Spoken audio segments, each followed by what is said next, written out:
on näha.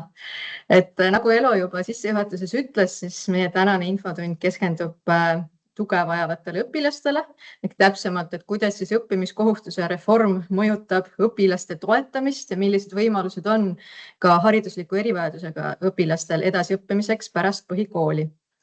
Ja täpsemalt siis minul on täna kavas rääkida 3 teemast. Esiteks, mis muutub ja mis ei muutu õpilaste toetamises põhikoolis seoses sellega, et meil õppimiskohustuse reform rakendub ja seda siis ennekõike just õigusaktide vaates, et käime koos veel korraks kõige põhilisema üle. Teiseks, ma teen ülevaate haridusliku erivajadusega põhikooli lõpetajate edasistest õpiradadest, sealhulgas ka lisaõppest ja ettevalmistavast õppest, mille osas on olnud mõningast segadust, et püüame siis selgust luua, mis nende 2 erinevus on ja kuidas otsustada, et kas ja kumb on õpilasele õige valik. Ja põgusalt räägin sellest ka, mis ootab tuge vajavaid õpilasi ees siis, kui need on juba oma järgmisele haridustasemele ehk siis kas gümnaasiumisse või kutsekooli jõudnud, et millised on toetamise võimalused seal. Aga nüüd panete ilmselt tähele, et mul ei ole selles kavas eraldi välja toodud põhikooli lõpetamise erisusi ja seda seetõttu, et nendest põhikooli lõpetamise muudatustest on meil väga põhjalikult juba eelmistes infotundides juttu olnud, et neid eelmisi infotunde saab ministeeriumi YouTube'i kanalilt järele vaadata, nii et seda kõike ma ei hakka täna uuesti üle kordama. See puudutab ju toevajadusega õppijaid ka, aga kui teil on täna küsimusi, mis seda põhikooli lõpetamist veel puudutavad, et siis kindlasti neid võib ka julgesti küsida ja vastame hea meelega.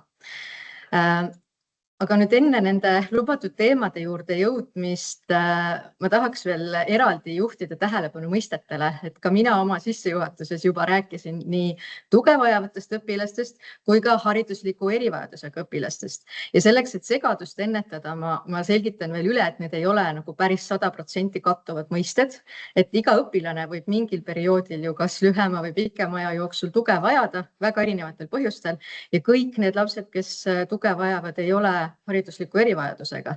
Ja kui lugeda põhikooli ja gümnaasiumi seadust, siis selle järgi on haridusliku erivajadusega üksnes need õpilased, kellele rakendatakse tõhustatud tuge või erituge. Seega me saame öelda, et kõik haridusliku erivajadusega õpilased on tuge vajavad õpilased, aga vastupidi ei pruugi see alati nii olla. Ehk siis, kui ma täna räägin tuge vajavatest õpilastest ja vahepeal haridusliku erivajadusega õpilastest, siis just selles tähenduses, et hariduslik erivajadus tähistab tõhustatud tuge ja erituge saavaid õpilasi. Ja see tuge vajav õppija on nii-öelda selline katustermin kõigi õpilaste jaoks, kes tuge vajavad, sõltumata sellest, mis liiki see tugi on. Et seda siis nagu selgituseks, et miks me neid mõisteid niimoodi ka nagu erinevalt kasutame. Ja siis veel enne, kui rääkida sellest, mida õppimiskohustuse rakendamine muudab, ma tahan üle rõhutada selle, mis jääb samaks ja mis on kõige olulisem, kui õpilaste toetamisest koolis rääkida. Kaasava hariduse ja tuge vajavate õpilaste teema arutelud hästi tihti jõuavad väga kiiresti sinna, et meil ei ole piisavalt tugispetsialiste, et kõiki abivajajaid toetada. Ja tugispetsialistidel on õpilaste toetamiselt vaieldamatult väga oluline roll ja tõepoolest tugiteenused peavad olema tuge vajavale õpilasele koolis kättesaadavad. Aga sellegipoolest iga õpilase kõige esmane ja peamine toetaja koolis on õpetaja. See on alati nii olnud ja see on miski, mis ka õppimiskohustuse rakendamisega ei muutu.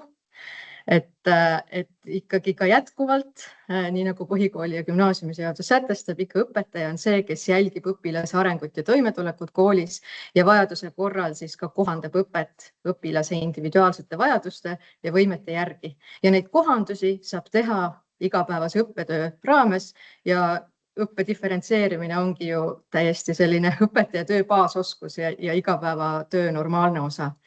Aga kui see kohanduste vajadus on juba selline, et see nüüd muudab oluliselt õpilase nädalakoormust või õppe intensiivsust, et siis selliseid kohandusi saab teha individuaalse õppekavaga. Ja tõesti, et individuaalse õppekava puhul ka ei pea alati tingimata ju selleks olema Rajaleidja vastav soovitus, et seda Rajaleidja soovitust on vaja üksnes siis, kui individuaalse õppekavaga on tarvis vähendada või asendada õpitulemusi või vabastada õpilane mõne kohustusliku õppeaine õppimisest. Kõikide teiste kohanduste jaoks, mida individuaalse õppekavaga teha, ei pea tingimata seda Rajaleidja soovitust olema, nii et võib julgelt kohandada nii, nagu õpilasel on tarvis. Ehk siis rõhutan, et kõige olulisem on ka õppimiskohustuse õnnestumiseks see, et see õpe peab olema koolis igaühele jõukohane ja kui keegi vajab täiendavat juhendamist, tugiteenuseid, siis muidugi vastav tugi tuleb tagada ja selles osas on kõik nii, nagu ka seni on olnud. Aga mida siis õppimiskohustus muudab tuge vajavate õpilaste vaatest, et nad õppes püsiksid ja haridusest välja ei langeks? Esimene selline põhiline muutus on see, et me oleme sätestanud selgemalt vastutuse piirid, ennekõike selles osas, et mis hetkel see õpilase toetamise vastutus liigub koolilt üle kohalikule omavalitsusele. Aga mida ma siin tahan üle rõhutada on see, et võib-olla me liiga vähe seni ka õppimiskohustuse reformi puhul oleme rääkinud lapsevanema vastutusest. Sest haridusseadus ütleb väga selgelt, et õppimiskohustuse täitmise tagamise vastutus on lapsevanemal ja seal haridusseaduse vastavas sättes on täpne loetelu ka väljas. See loetelu on üsna pikk, mille eest kõik lapsevanem vastutab. Esiteks, et laps üldse jõuab kooli, et tal on kodus õppimiseks sobilikud tingimused. Lapsevanemal on kohustus kasutada kooli määratud infokanalit. Ta peab jälgima lapse õppimise edenemist, ta peab tegema kooliga koostööd. Kui kool teeb ettepaneku pöörduda Rajaleidjasse nõustamisele, siis peab lapsevanem pöörduma. Ehk siis see loetelu on seal toodud. Ja seal on ka kirjas, et kui vanem ei täida neid kohustusi, nagu me teame, on selliseid vanemaid, kes ei ole koostöised, et siis ka kohalikul omavalitsusel tegelikult on see roll, et võtta lapse õiguste kaitseks vajalikud meetmed kasutusele. Et sellest tasub teadlik olla ja tegelikult seda ka lapsevanematele vajadusel meelde tuletada, et seadus neile sellised kohustused on pannud. Kooli vastutus on korraldada õpet, pakkuda õpilastelt tuge vastavalt seadusele ja lapse elukohajärgne vald või linn peab pakkuma tuge, kui vanem või kool või mõlemad mingil põhjusel ilma KOV-i sekkumiseta siis enam hakkama ei saa. Et lihtsalt igaüks oma vastutuse piirides peab oma osa ära tegema selleks, et keegi ei jääks süsteemide vahele nii-öelda. Aga nüüd täpsemalt veel sellest, kuidas kooli ja kohaliku omavalitsuse vahel vastutus liigub. Ja see ongi siis nüüd see teine uus asi, mis õppimiskohustuse rakendamisega kaasneb ehk väljalangemisohu seire. Kool peab pidama õppes puudumiste üle arvestust ja juhul, kui õpilane puudub 2 nädala jooksul korduvalt põhjuseta ja tal on õppevõlgnevused, siis on sellel kooli kohustus hinnata, kas ja millist täiendavat tuge õpilane vajab. Kui see õpilane juba saab mingit tuge, siis peab hindama, kas see on piisav või peaks midagi veel täiendavalt tegema või kui ta ei ole seni üldse tuge saanud, siis kindlasti nüüd on see hetk, kus tuleb seda pakkuma hakata. Ükskõik, kas see on siis arenguvestlus või õpiabi või tugispetsialisti teenus või individuaalne õppekava või midagi muud, mida see õpilane vajab. Aga seda nüüd on viimane hetk talle pakkuma hakata.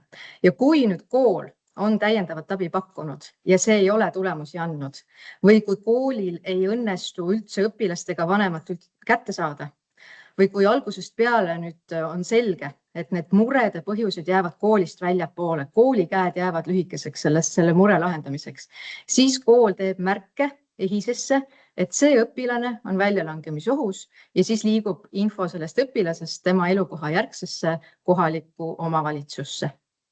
Ja nüüd siis kohalikul omavalitsusel on kohustus igakuiselt seda koolidelt laekuvat infot väljalangemisohus olevate õpilaste kohta jälgida. Neil on selleks haridussilmas eraldi juhtimislaud, kus nad seda saavad teha. Ja iga sellise juhtumi puhul peab nüüd tegema siis kohalik omavalitsus kindlaks, mis selle lapse abivajadus on. Ja muidugi seda abi ka pakkuda. Et see võib olla näiteks siis sotsiaalhoolekande või lastekaitse sekkumine, mida laps vajab. Või näiteks sõltuvushäirete või vaimse tervise probleemide puhul võib olla hoopis meditsiiniline abi, et kus seda abi lapsele tuleb kõigepealt pakkuda. Ja samuti näiteks noorsootöömeetmed võivad olla väga tõhusad koolitõrkega lastega kontakti loomiseks ja nende siis nii-öelda ka haridusse tagasi toomiseks. Ja lisaks kohalikel omavalitsustel on kohustus toetada ka lapsevanemaid, kelle laps õppimiskohustust ei täida, et siis koolitusi pakkuda ja nõustamist. Ja siin on meil ka päris häid näiteid juba kohalikest omavalitsustest, kus regulaarselt juba toimuvad sellised koolitõrkega laste vanemate grupi nõustamised näiteks. Ehk siis kokkuvõtteks veel kord, et kooli esmane ja peamine vastutus on tagada, et õpe oleks õpilasele jõukohane, koolikeskkond toetav ja turvaline ja pakkuda õpilasele vajalikke hariduse tugiteenuseid ehk siis põhimõtteliselt tugispetsialistide tuge neile, kes siis vajavad. Ja kool ei saa ega peagi vastutama nende probleemide eest, mis jäävad kooli mõjuulatusest väljapoole. Selleks on siis kohalik omavalitsus. Ja veel, mida õppimiskohustus muudab. Tuge vajavate õpilaste vaatest üheks väga oluliseks muutuseks on see, et igale lapsele on tagatud koht, kus ta oma õppimiskohustus saab täita. Esiteks, mis puudutab siis neid kõige suurema toevajadusega lapsi ehk hooldusõppes, toimetulekuõppes õppijaid, nemad on siis mõõduka, raske või sügava intellektipuudega lapsed. Nende puhul on nüüd alates käesolevast õppeaastast põhikooli õppeaeg pikem. Hooldusõppes 12 aastat, toimetulekuõppes 11 aastat. Ja kõik ülejäänud õpilaste puhul, nii nagu juba eelnevalt öeldud, et kui on vaja rohkem aega õppimiseks, siis seda saab individuaalse õppekavaga teha, et õpet kohandada vastavalt. Et see on selline vajaduspõhine võimalus alati ikkagi ka olemas lisaks nendele siis õppekavas sätestatud võimalustele pikemaks õppeajaks.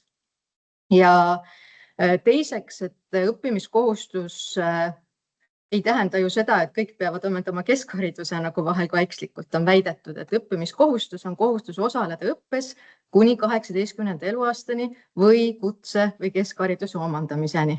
Ehk et kui õpilane on põhikooli lõpetades alla 18-aastane, mida valdav enamus meie põhikooli lõpetajatest on, siis on neil kohustus pärast põhikooli lõpetamist edasi õppida.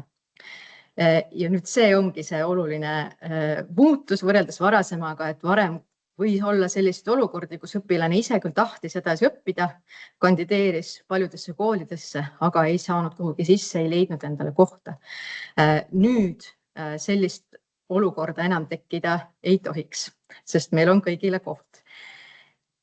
Kuhu ta jõuab, mis valiku ta teeb, enne kõike peaks sõltuma sellest, mis teda huvitab, mida ta edaspidi oma elus teha tahab, kus tema tugevused on.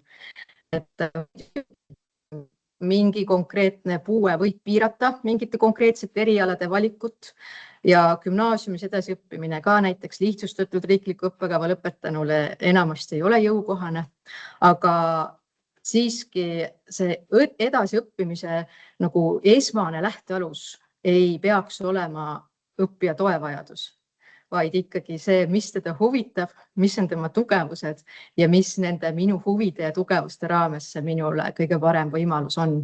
Ja esmane ja põhiline valik ikkagi on see, et kas ma tahan õppida akadeemilisel suunal gümnaasiumis, kas ma tahan õppida rakendusliku keskhariduse suunal kutsekeskhariduses või siis kutseõppes, kus ma saan kutseoskused ilma keskhariduseta. Ja valdav enamus õpilastest, sealhulgas toevajadusega õpilastest, liigub ikkagi just nendele radadele. Ja üleminekumeetmed, lisaõppe ja ettevalmistav õpe on siis nende kõrval sellise nagu täiendava võimalusena, aga kindlasti mitte nagu peamise ja esmase valikuna. Ja nüüd ma jõuangi nende lisaõppe ja ettevalmistava õppe juurde. Palju küsimusi on tekitanud see, et mille poolest nad ikkagi erinevad ja kellele on mõeldud üks ja kellele teine ja kuidas otsustada.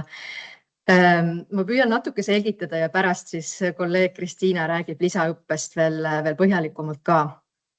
Nüüd esimene selline oluline eristav printsiip on see, et lisaõppes saavad jätkata üksnes haridusliku erivajadusega õpilased ehk siis õpilased, kellele põhikoolis on rakendatud tõhustatud tuge või erituge.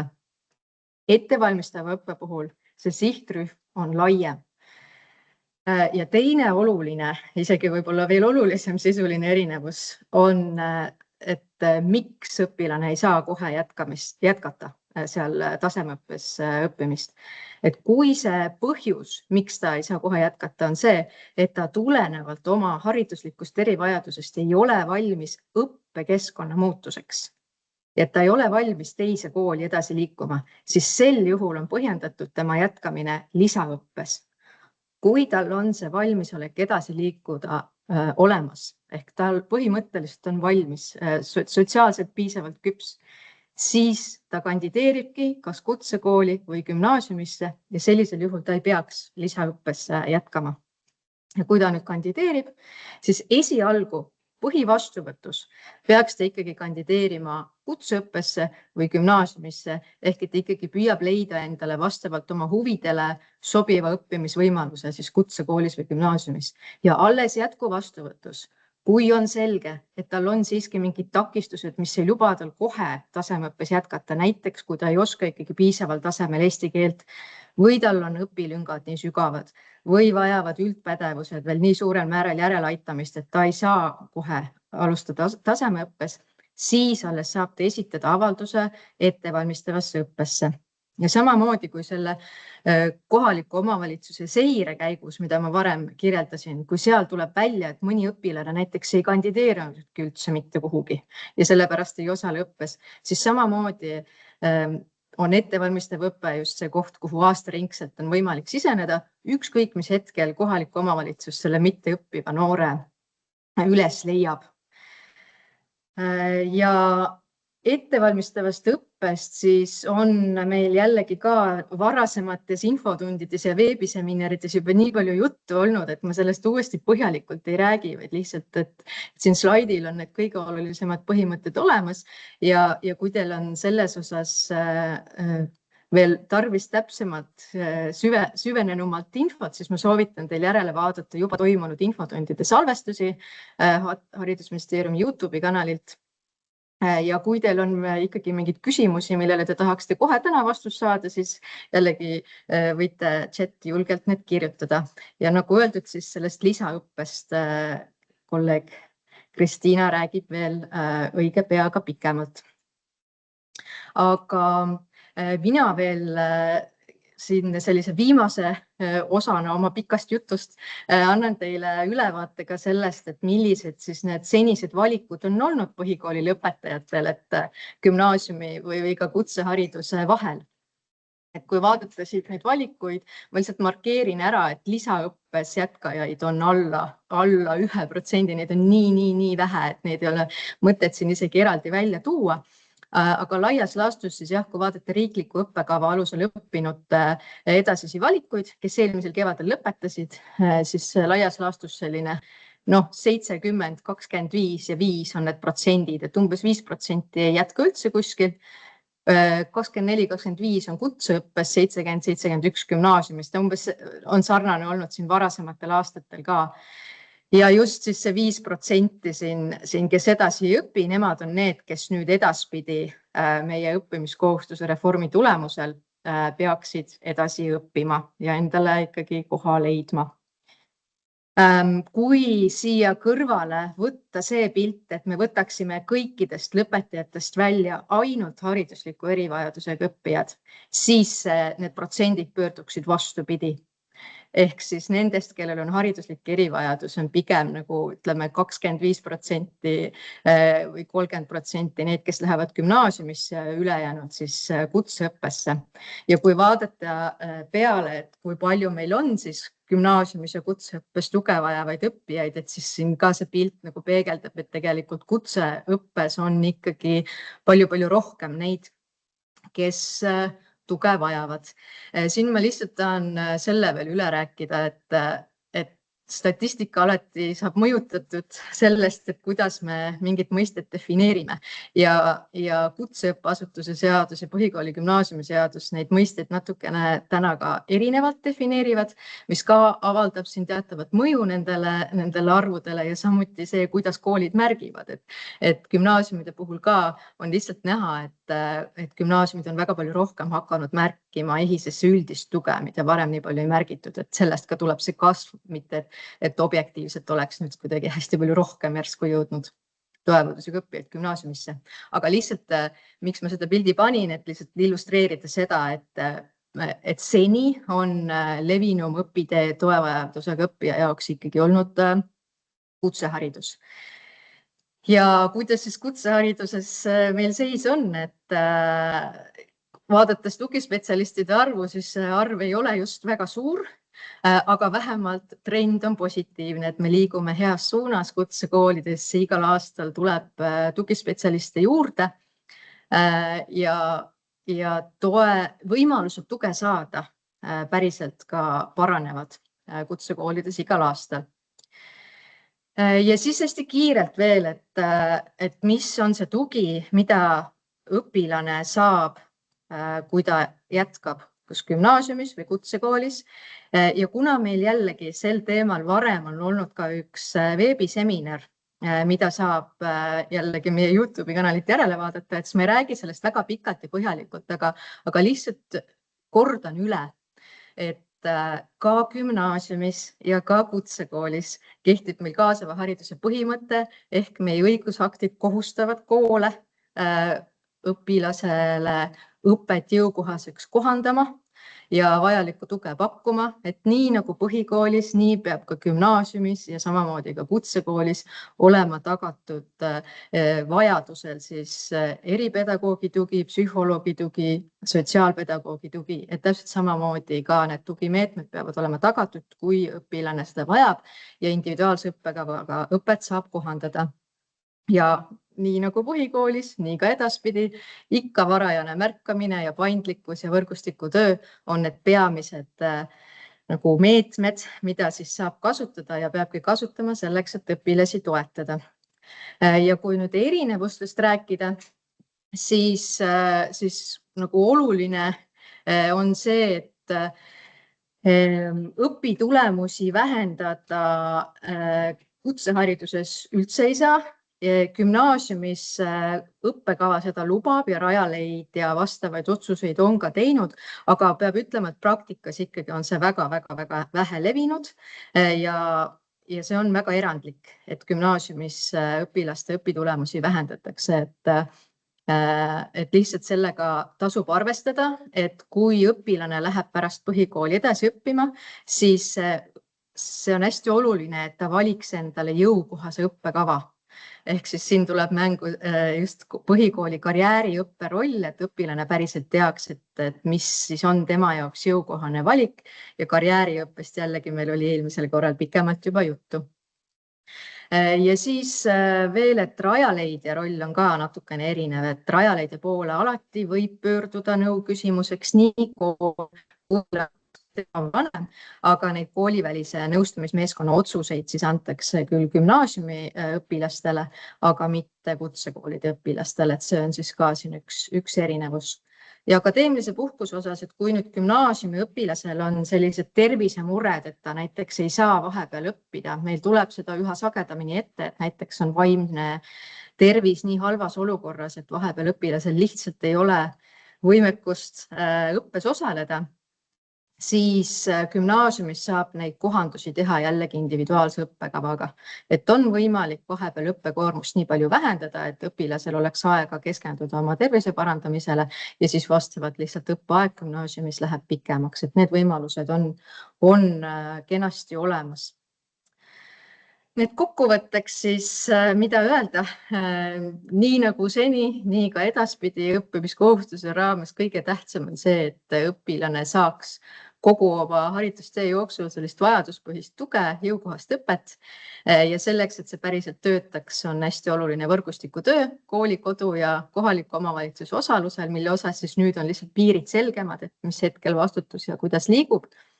Ja veel kord, et see, kuhu õpilane edasi õppima läheb, enne kõike peaks lähtuma tema tugevustest, tema huvidest, tema soovidest ja kui õpilane vajab tuge, siis seda peavad pakkuma nii kutsekool kui gümnaasium ja selleks, et see õpe saaks järgmisel tasemel õnnestuda, see jõukohase õppekava valik on kindlasti ka oluline.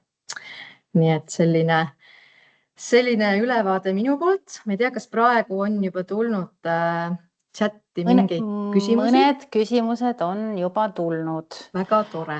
Püüan vastata. Väga tore. Kõigepealt, et mida tähendab puudub korduvalt 2 nädala jooksul, et kuidas me seda korduvust hindame? Kui puudub 2 korda, siis juba ongi korduv. Aga siin pigem nagu praktikas on seni olnud rohkem küsimusi sellega, et me ju näeme, et see vanem lihtsalt põhjendab muudkui neid puudumisi ja me ei saa lugeda seda nagu põhjuseta puudumiseks, aga tegelikult seal ei ole ju taga mingit päris põhjust, mis teda peaks vabastama. Et siin ka igasugune ennetav sekkumine on lubatud ja seesama norm, millele ma ka viitasin põhikooli ja gümnaasiumi seaduses, kus on reguleeritud see puudumiste seire, et seal on ka öeldud, et koolil on nagu põhjendatud kahtluse korral õigus ikkagi kontrollida, et kas puudumise põhjus tegelikult ka päriselt on olemas või mitte. Ehk et kui te näete, et siin on vaja sekkuda, siis palun sekkuge ja vajadusel kaasake kohaliku omavalitsus pigem varem kui hiljem. Et jällegi, et siin ei pea nagu ära ootama seda tagajärje tekkimist selleks, et sekkuda, vaid kindlasti on lubatud juba ka varem vanemaga kontakti otsida ja tõsiselt rääkida ja juba need meetmed ka varem kasutusele võtta, et seda kindlasti tasub teha. Täpselt samamoodi nagu selle üldise toe puhul, et põhikooli ja gümnaasiumi seadus küll ütleb, et kui õpilasel tekivad õppevõlgnevused, et siis nagu tuleb üldist tuge pakkuda, aga tegelikult ei pea ära ootama seda, et tal need tekivad, vaid kui te näete, et tal on juba varem toevajadus olemas, siis ikka kohe juba ennetavalt võib ka sekkuda. Selge.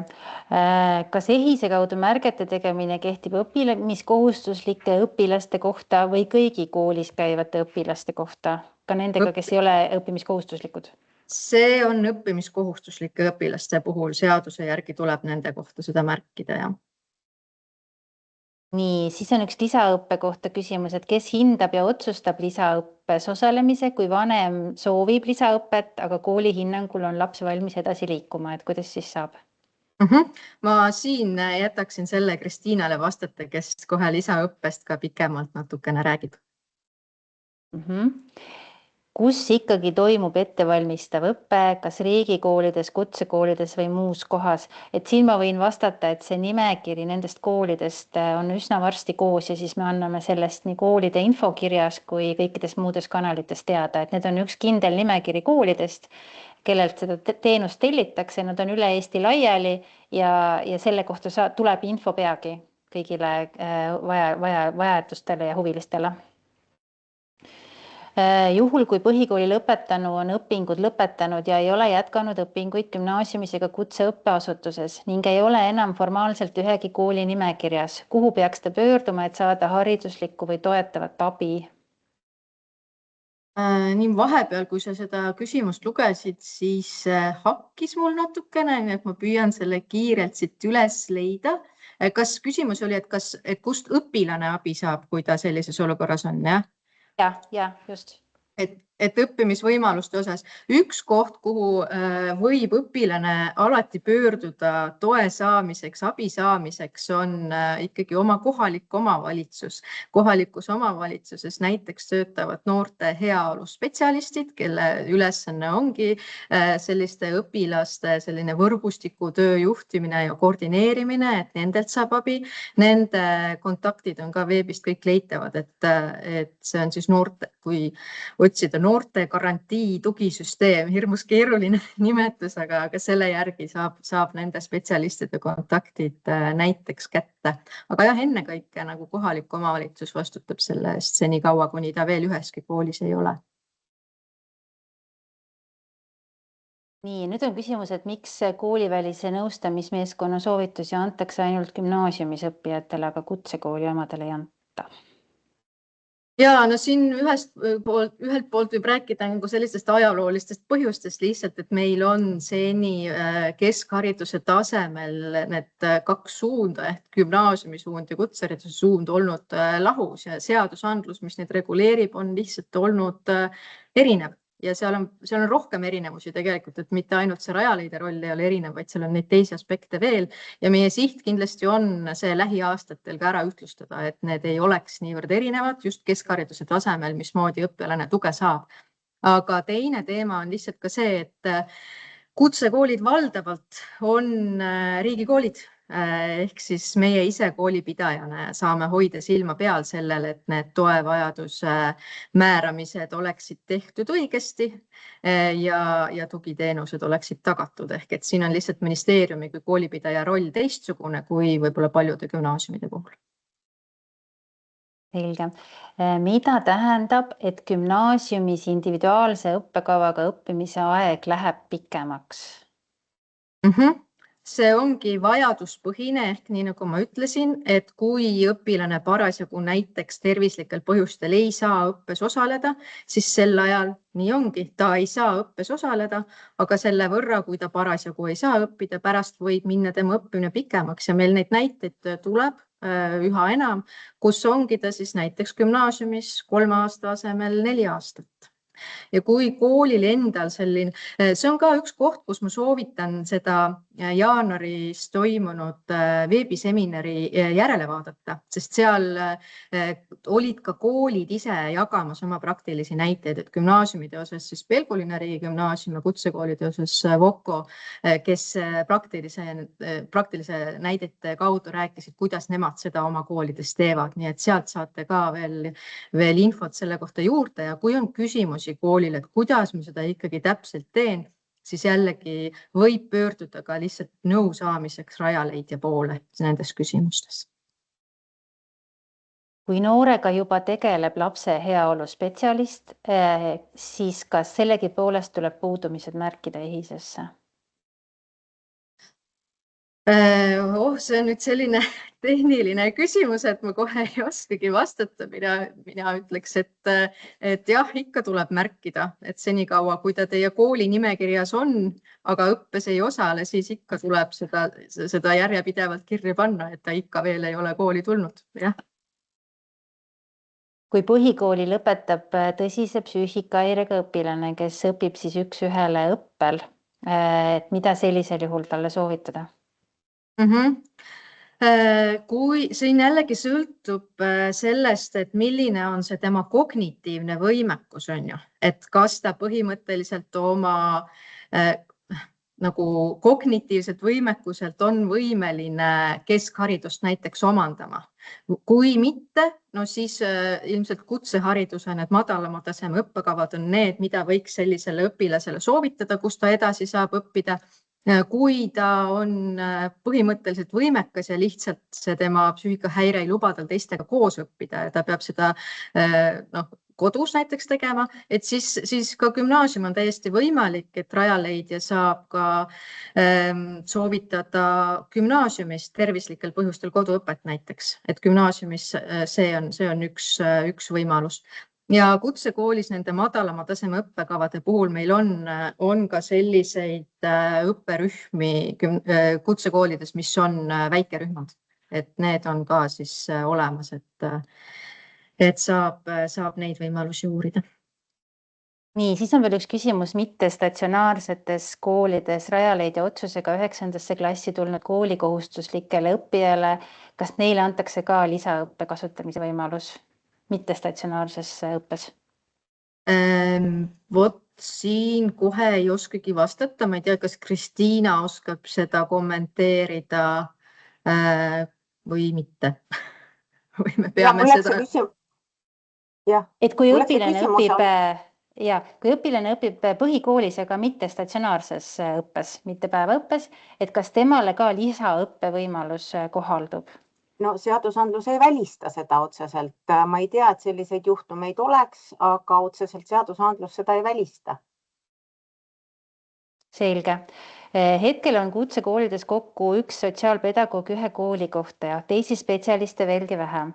Hea oli näha positiivset trendi, aga küsin ikka, kuidas riik toetab koole tugispetsialistide leidmisel? Ja siin ma tahan seda veel täpsustada, et see, et ta niimoodi keskmisena tuleb nagu üks tugispetsialist kooli kohta või mõningatel juhtudel 2, et see tegelikult tähendab seda, et osades koolides on väga hästi mehitatud tugimeeskonnad ja siis on meil koole, kus ei ole mitte ühtegi tugispetsialisti. Et see ei ole kindlasti nagu ühtlaselt koolide vahel jaotunud. Mida me oleme teinud sel aastal just väga värskelt, oleme koolide rahastusmudelit muutnud, et tegelikult nüüd selle uue rahastusmudeliga on võimalik senisest oluliselt paremini tagada ka kutsekoolides tugispetsialistile siis paremad palgatingimused ja neid ka lihtsalt rohkem tööle võtta. Ja teine asi, mis muutus, oli see, et kui seni kutsekoolide tugispetsialistide töö- ja puhkaja tingimused olid kehvemad võrreldes üldhariduskoolide tugispetsialistiga, siis nüüd me sellega ühtlustasime ära, et tegelikult me oleme neid töö- ja palgatingimusi parandanud ja loodame, et see ka aitab kaasa sellele, et kutsekoolidesse tugispetsialiste rohkem jõuab. Ja lisaks muidugi jällegi, eks me on meie kui koolipidaja vastutus, et me töötame selle nimel ja me teame ja tunnistame, et olukord ei ole nii hea, kui võiks. Aga jah, tegutseme selle nimel, et neid tuleks järjest juurde. Aitäh, Sandra, praegu on kõik küsimused läbi võetud ja nüüd anname siis Kristiinale sõna. Jaa, aitäh. Olen siis Kristiina ja HTM-is õppekava valdkonnas tegev ja igapäevaselt on minu laual põhikooli lihtsustatud riiklik õppekava kõigi oma 3 erineva õppetasemega ja kõik, mis sellesse puutub, lisaks siis veel ka hariduslike erivajadustega õpilaste õppevara küsimused. Kuivõrd Sandragi mainis, et mitmeid varem toimunud infotunde on olnud, kus käsitletakse ettevalmistavat õpet detailsemalt, siis nüüd proovime anda ülevaate, mida see lisaõpe endast siis kujutab ja kuidas seda korraldada. Katsun jagada.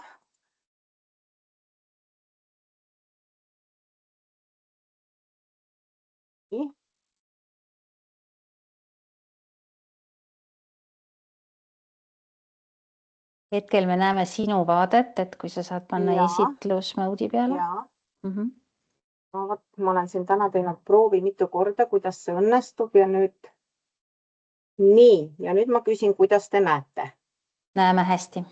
Nüüd näete hästi. Ja, aga räägime siis siinkohal läbi ka lisaõppe puhul õigusliku regulatsiooni ja alused, et mis seda õppevormi siis reguleerib.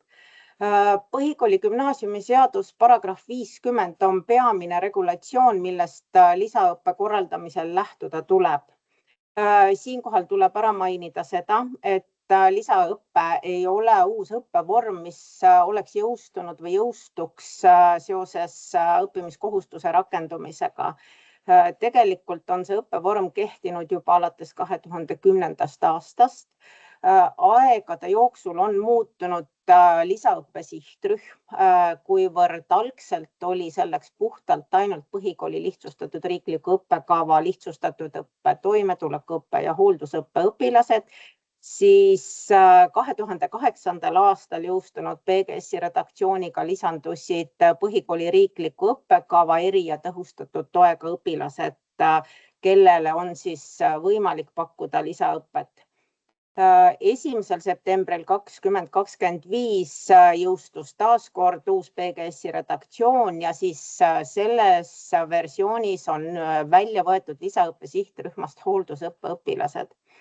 Nii nagu Sandragi mainis, siis selle õpilaskonna puhul on nüüd kehtiv 12-aastane nominaalne õppeaeg. Nende väljavõtmisel lisaõppe sihtrühmast ei olnud eesmärgi kuidagi neid nii-öelda varem haridussüsteemist eemale jätta või eemale lükata. Kui neil varem oli võimalik 12 aastat üldharidussüsteemis olla, siis see on nüüd jätkuvalt nii, lihtsalt lisaõppe oma eesmärgi poolest ei ole sellele sihtrühmale jõu ja vajaduste kohane õppe. Varasemalt oli lisaõppe maht õigusakti kohaselt 1050 tundi, kuid nüüd kehtiva redaktsiooni alusel on see võrdsustatud viimaste õppeaastate õppemahuga ehk et 1120 tundi juhendatud õpet ja kestab siis lisaõppe täpselt 1 õppeaasta. Vabariigi Valitsuse määrus põhikooli lihtsustatud riiklik õppekava oma üldosas paragrahvis 4 lõige 7 markeerib PGS-i paragrahv 50 ka kehtestatud tingimused üle ja nüüd on ka haridus- ja teadusministri, kas on ikka endiselt näha kõik? On näha, kena? Ja, on näha, mulle korraks tundus, et mul läks siin endal pilt eest ära. Okei, et nüüd on siis eraldi ka vastuvõtumääruses, mille pikemat nimetust te näete siin slaidil, sätestatud lisaõppe puhul õpilaste lisaõppesse suundumiseks avalduste esitamise tähtaeg, mis on siis hiljemalt 1. juuni. Ja isegi olukorras, kus koolid oma vastuvõtu korras sätestavad varasemad tähtajad nii avalduste kogumiseks kui ka avalduste esitamiseks ja seda eesmärgiga hakata siis planeerima oma järgmist õppeaastat, et kas lisaõpperühm on vaja avada, kuidas seda korraldada ja nii edasi, mis on ühtepidi täiesti mõistetav olukord, siis sellegipoolest peab kool vastu võtma ka need avaldused, mis on siis nii-öelda vastuvõtu korras sätestatud kuupäevast esitatud hiljem, kuid mitte hiljem kui 1. juuni kaasa arvatud. Siinkohal veel kord selline skeem, ehkki Sandra juba nimetas ja mainis, et kes see õpilaskontingent on, keda lisaõppe sihtrühmaks saab pidada, aga võib-olla siis pildina veel kord panen teile selle siia ette. Nagu nimetatud, siis lihtsustatud õppe, toimetulekuõppe ja lihtsustatud õppe, toimetulekuõppe ja riikliku õppekava kohaselt õppivate eri- ja tõhustatud toega õpilastele on lisaõppe mõeldud. Ja nii nagu Sandra nimetas, päris mitmed puhud siin räägin nüüd lihtsalt üle. Lisaõpe on mõeldud õpilastele, kes ei ole valmis õppekeskkonna muutuseks. See on esmane tingimus. Kui õpilane on juba valmis edasi liikuma, olgu see siis kutseharidussüsteem, olgu see siis näituseks ettevalmistav õpe, siis ilmselgelt ei ole mõtet tema õppeaega jõuga pikendada ja hoida teda veel siis lisaõppes, mida pakutakse üldharidussüsteemis reeglina oma kooli juures. Lisan siia juurde veel ka selle, et lisaõpilasel ei ole selline siin pildil paistev selline, jääb mulje, et on selline lineaarne tee, ainult ei ole. Võimalus on õpilasel liikuda lisaõppest otse kutseõppesse, jättes vahele ettevalmistava õppeetappi. On võimalik lõikuda otse kutseõppesse, ei pea ilmtingimata minema lisaõppesse ja ettevalmistavasse õppesse. Need on ikkagi puhtalt vajaduspõhised õppevormid ja meetmed toetamiseks. Edasi minnes siis. Miks siis üleüldse on mõistlik lisaõpet pakkuda? Haridusliku erivajadusega õpilane võib vajada tulenevalt oma arengulistest eripäradest täiendavat ettevalmistust või tuge sujuvaks õppe jätkamiseks järgmisel haridustasemel või haridusasutuses. Ehk siis need õpilased, veel kord, kes vajavad lisaaega sotsiaalse toimetuleku oskuse või võime parandamiseks ja kes ei ole valmis kohe edasi uude õpikeskkonda liikuma. Kuni 31.08.25 kehtinud PGS-is oli lisaõppe paragrahvis kirjas, et lisaõppe on suunatud õpilastele, kes ei ole valmis õpinguid jätkama või tööturule suunduma. Kehtivas PGS-is on tööturu komponent välja võetud, sest lisaõppe eesmärk on ettevalmistus õpingute jätkamiseks järgmisel haridustasemel või haridusasutuses, nagu öeldud, ja tööturul minek ei peaks olema siiski esimene valik enne, kui on omandatud mingisugunegi kutsealane pädevus. Seega, lisaõppe läbinud õpilane saab jätkata kas kutseharidussüsteemis või üldharidussüsteemis sõltuvalt siis oma võimekustest. Küsimus oli ka chatis, et millal ja mis tingimustel peab lisaõpperühma avama. Kui õpilaskandidaat või piiratud teovõimega õpilaskandidaadi puhul siis tema seaduslik esindaja koolile sellekohase avalduse esitab ehk et lisaõppesse avaldus on esitatud, sellisel juhul on koolil kohustus lisaõpperühm avada. Kuni 31.08.25 kehtinud PGS-i redaktsioon sätestas siis seda, et koolipidaja otsusel võib pakkuda lisaõpet, siis nüüd kehtivas PGS-is on selline säte, et igal juhul tuleb lisaõpperühm avada, kui sellekohane avaldus on esitatud ja koolipidajal ei ole enam kaalutlusõigust, kas tasub. Ja lisaõpet peab pakkuma ka juhul, kui koolis õpib kas või üks eri- või tõhustatud toega õpilane ja tema kohta või tema osas on see avaldus esitatud. Ja küsimus, et kes siis otsustab, milline õpilane vajab lisaõpet?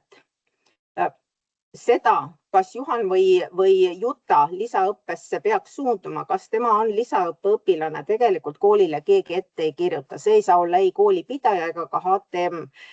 See otsus tuleb vastu võtta konkreetse õpilase õpetaja, kooli tugimeeskonna ja pere koostöös. Aga jah, regulatsioon nimetab, et kui lapsevanem on selle avalduse esitanud ja kui õpetajaskond või koolipersonal siiski näeb, et tegelikkuses laps on suuteline edasi liikuma, aga ei suuda veenda peret ja lapsevanemat selles, et tegelikkuses see või see kool nende ja nende erialadega võiks olla sellele lapsele parimad lahendused, siis tuleb see lisaõpperühm avada. Me eeldame ju, et kooli poolt pakutud tugisüsteemid on kogu põhikooli vältel olnud tõhusad ja otsus siis mõne konkreetse lapse puhul lisaõppes jätkamise või järgmisele haridustasemele liikumise osas on kõikide osapoolte jaoks teadlik ja läbimõeldud otsus ja see ei tule kellelegi üllatusena. Rääkimata sellest, et lisaõpe oleks kuidagi siis nii-öelda mugavusvalim või hädaabi variant, et tegemist on ikkagi konkreetse meetmega last toetada, tema sotsiaalseid oskuseid arendada ja valmisolekut liikuda järgmisele haridustasemele toetada. Kuidas seda lisaõppe aastat siis ikkagi sisustada? Riiklikult ei ole kehtestatud lisaõppe aasta kohta ühtegi õppekava. Iga kool sisustab selle aasta lähtuvalt oma õpilaskontingendist. Igale õpilasele koostatakse üleminekuplaan, kus määratakse ära siis konkreetne õppesisu, mis on temale mõeldud, päevakava ja nii edasi. Üleminekuplaani koostamisel tuleb kindlasti arvestada õpilase teadmiseid, oskuseid, õpilase soove, vanema soove ja loomulikult ka kooli võimalusi. Lisaõppes ei toimu eristavat hindamist, on mitteeristav hindamine. Nii nagu PGS paragrahv 50 lõikes 2 on nimetatud, lisaõpe on mõeldud õpilastele eelkõige neile õpilastele, kes ei ole õppekeskkonna muutusteks valmis. Seega lisaõppes kõige muu kõrval on peamine rõhk sotsiaalsete toimetulekuoskuste arendamine. Küll aga saab selle aasta raames täiendavalt üldpädevustega tegeleda. Kindlasti üldained, mis vajavad nii-öelda võib-olla siis need õpilüngad vajavad tasandamist. Siin tuleb jälle mängu see, et miks on mõistlik ja ka seadusest tulenevalt ette kirjutatud, et lisaõppe peab toimuma selle kooli juures, kus õpilane omandas põhiharidust.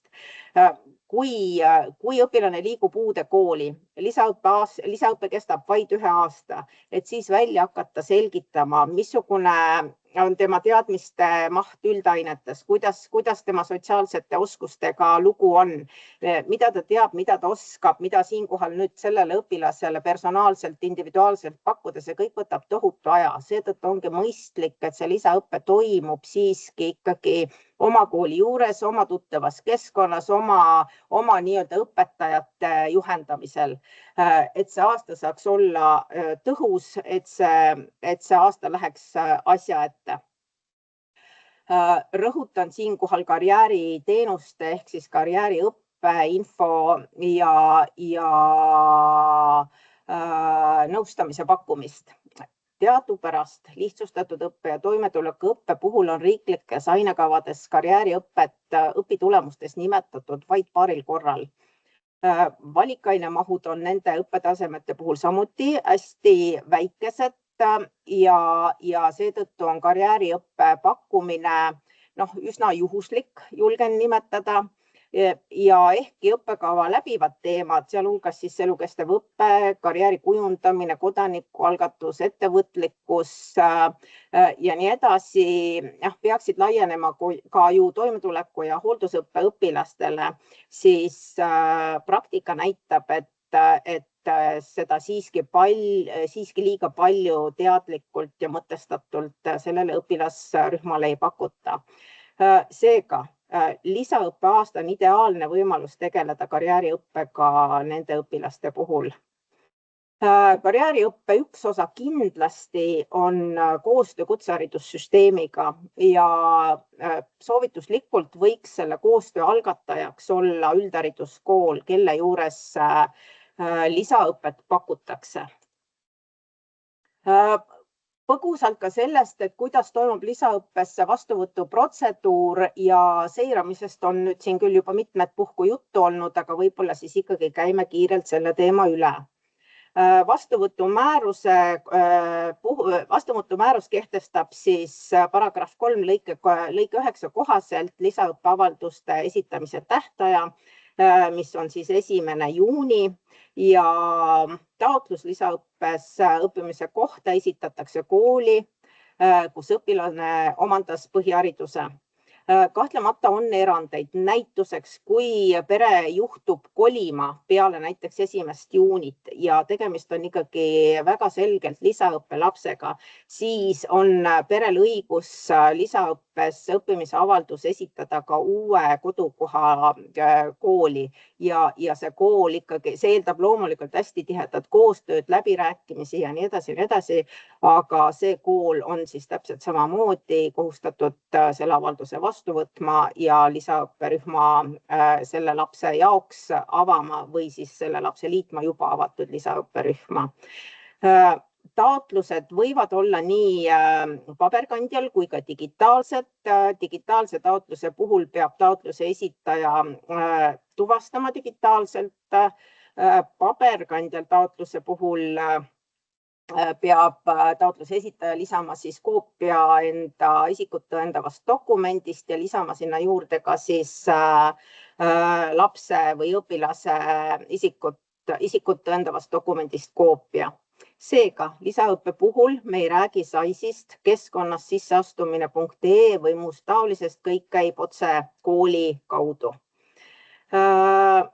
Seiramisest siis või võib-olla siis esmalt sellest, et vastuvõtumäärus paragrahv 7 lõige 2.1 sätestab, et lisaõppes õpingute jätkamiseks taotluse esitanud õpilase puhul tehakse koolist väljaarvamisel ehises märge lisaõppe ootel ja kui siis hiljemalt 1.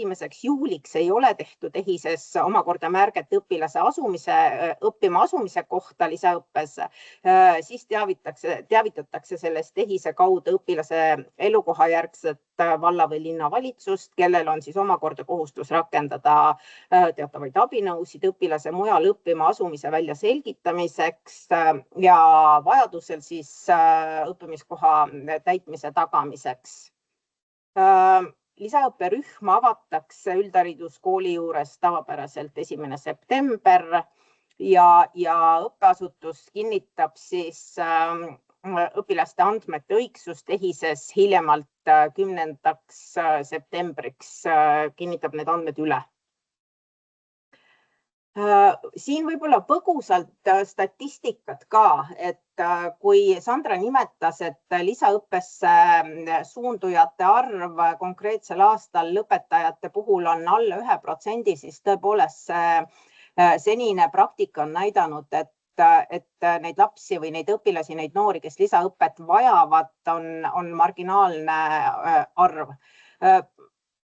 25-26 õppeaasta ehk et käesoleval õppeaastal siis kokku 67 last, neist 7 riikliku õppekava alusel ja lihtsustatud ja toimetuleku õppe alusel siis vastavalt 30 ja 30 õpilast. Ehk et tegemist on siis tõepoolest hästi vajaduspõhise õppega.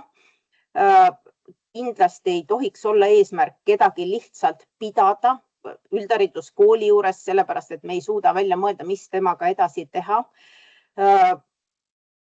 Lisaõppe on hästi selgelt ikkagi nendele lastele, kelle puhul on näha ja mitte see ei selgu viimasel põhikooli aastal, vaid see on ikkagi teada juba oluliselt varem, et see laps ei tule kohe toime, ta ei tule veel toime, ütleme siis peale põhihariduse omandamist uues õpikeskkonnas, sest oma kooli juures on talle korraldatud, toetatud turvaline keskkond.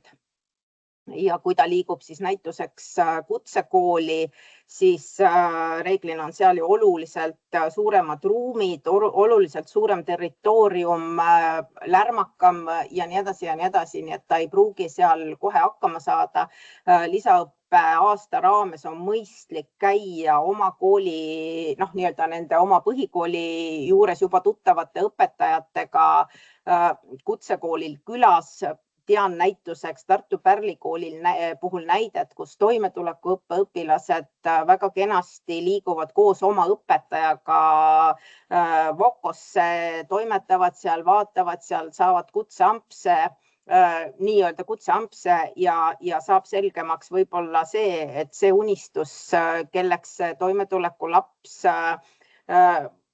on mõelnud, et tema kindla peale saab, siis võib-olla see siiski ei ole jõukohane, nii nagu Sandragi mainis, eriti oluline õppes püsimiseks on see, et õppe oleks jõukohane ja ka ikkagi huvikohane. Täiendav kuulamine ja nägemine lisaõppe kohta 25. aasta mais toimus infotund õppimiskohustuse rakendumine ja toevajadusega õppija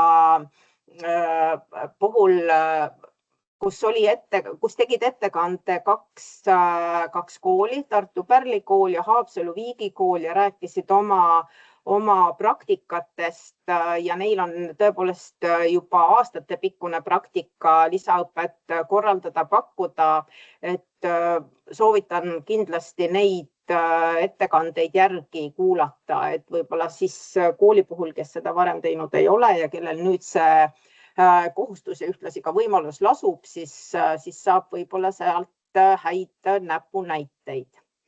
Aga siinkohal mina lõpetan ja tänan kuulamast. Aitäh, Kristiina.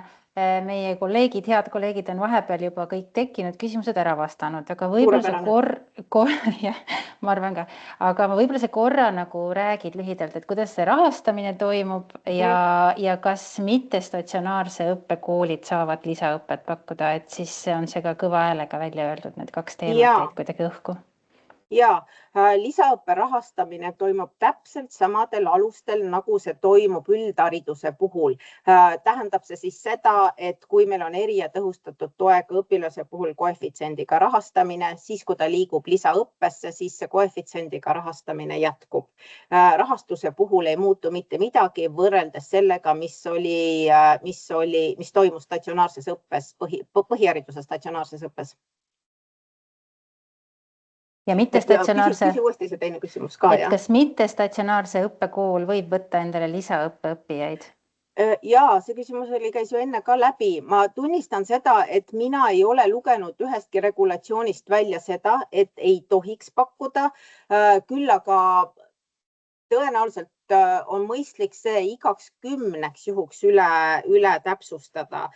Samas ma ei kujuta ette, et õppevorm peaks see, et kas on päevaõpe, kas on nii-öelda distantsõpe, kas see peaks mõjutama, kui lapsel on väga selgelt vajadus lisaõppe aasta läbi teha.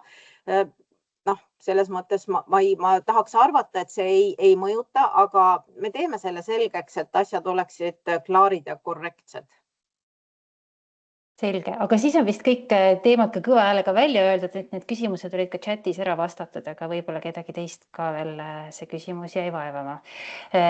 Ja tõesti, nagu Sandra korduvalt ütles ja Kristiina ka mainis, et kõik need meie infotunnid, millele me oleme siin täna viidanud, on meie YouTube'i kanalis üleval ja kui natukene otsida, siis ka Haridusministeeriumi kodulehel leiab neid linke, et põhiliselt nad on seal põhikooli lõpp- ja vastuvõtt, aga need toevajadusega õppijate infotunnid minu teada on põhikooli lehel siis üleval, et saate sealt ka neid leida. Aga aitäh kõigile, kes meid täna kuulasid, aitäh esinejatele, ma nüüd lõpetan salvestamise ära ja selle salvestise laeme ka YouTube'i üle.